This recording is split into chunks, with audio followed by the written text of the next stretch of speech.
So ayan guys, yung ating unit na ipapano natin, babalot natin.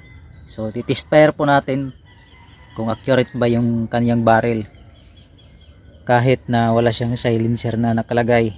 So tinanggal ko muna yung silencer.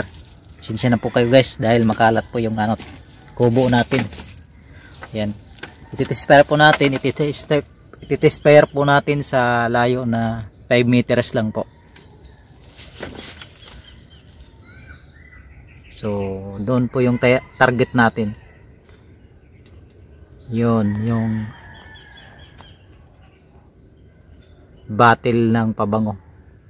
Ayan, yung kulay pink po.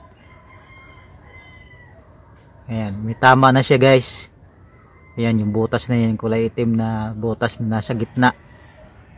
Yan yung tama niya. So susubukan po natin kung tamaan. So abangan niyo guys. At ilalapit natin doon yung camera. Guys, ito yung target natin. So sa layo na 5 meters, tatargetin po natin kung accurate ba yung barrel niya na walang silencer na nakalagay. Tapos ititesting din natin sa mayroong silencer. Yan.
So yun guys, tinamaan natin yung target natin.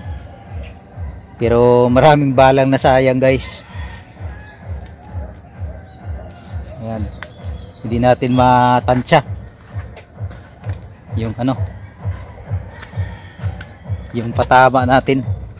Magalaw yung kamay. So sasandal muna natin yung unit dyan. Papuntahan natin yung tinamaan natin kung anong nangyari.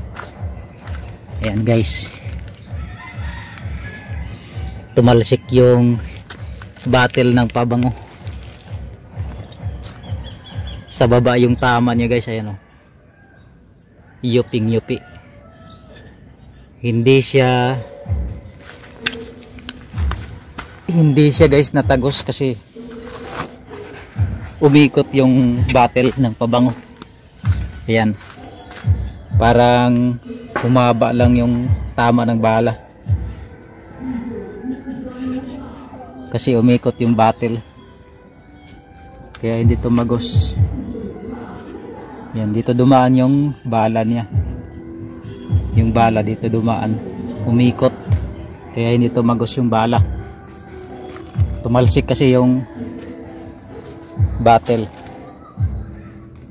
So yan sir, yung unit mo. Ayan. So tatanggalin natin yung silencer niyan para kumasya doon sa pagbabalutan, sa karton na ibabalot natin. So pupunuin muna natin ng gas ito. So yan guys, hanggang dito na lang muna ang aking vlog. Maraming salamat sa inyong panonood sa aking mga video. Sa aking mga subscribers dyan, maraming salamat sa inyong lahat. At ingat po kayo palagi.